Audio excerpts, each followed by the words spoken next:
Hi, I'm Lenora Bresler. Welcome to the February 13, 2017 edition of The Bible, Delight in the Details. We're on the eve of St. Valentine's Day, a very important day for my family, being the romantics that we are. Some of you may not know that Valentine really was a bishop.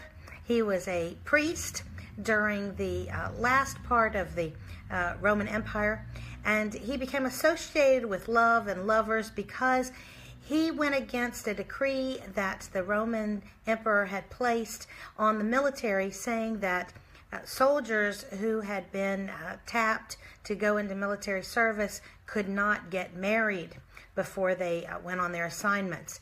The Roman emperor at the time thought that it made them weak, made them want to come home, made them not want to die in glory, but rather come back to their sweethearts and possibly children as well.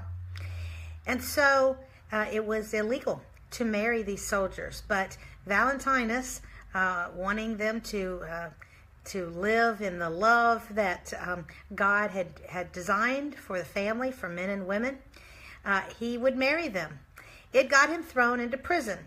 And that's where tradition takes over. Tradition indicates that he befriended the jailer and the jailer's daughter named Julia. And Julia was blind. He taught her all about God, taught her about the classics and other things as well.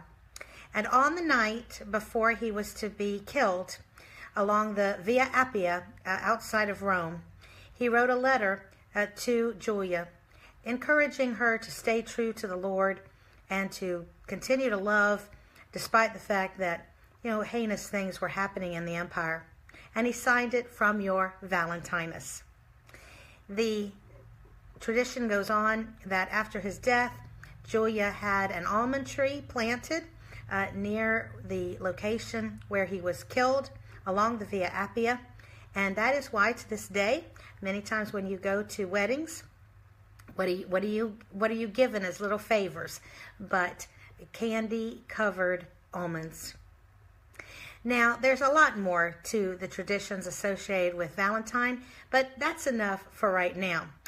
But we know that Valentine's Day is all about love. How many times is the word love in the Bible? Well, it depends on which translation you're reading.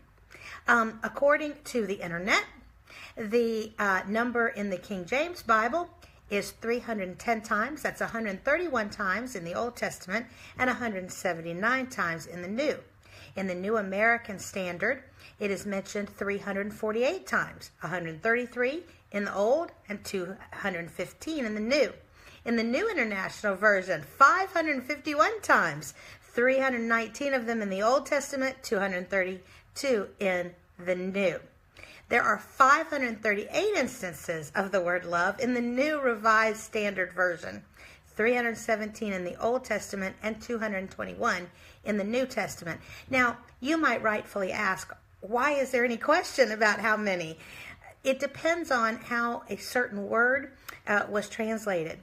Some of this is because sometimes a particular word might be translated as love, other times as mercy, other times as compassion. Regardless, it is obvious that love is a big deal in the Bible. It has been said that the whole Bible is a love letter from God to man. Indeed, Christianity and the Jewish basis of it as well is the only religion in the whole world, in the history of man, that indicates God reaching down to man to establish a relationship rather than man trying to reach up to God. It's a very unique religion. So when people try to tell you that, all religions are the same, well, no, they're not. They really are not. And a little more study might be in order. But say it in love. I'm Lenora Bresler, getting ready for a great Valentine's Day, which I hope is full of love for you on every level. Love from God, love of God, and your fellow men and women. We are all here as children of God, and we are to be known by our love of one another. Let us be sure that they will know us for our love. I'm Lenora Bresler. Please visit me tomorrow on Valentine's Day for another edition of the Bible, Delight in the Details. Have a great day.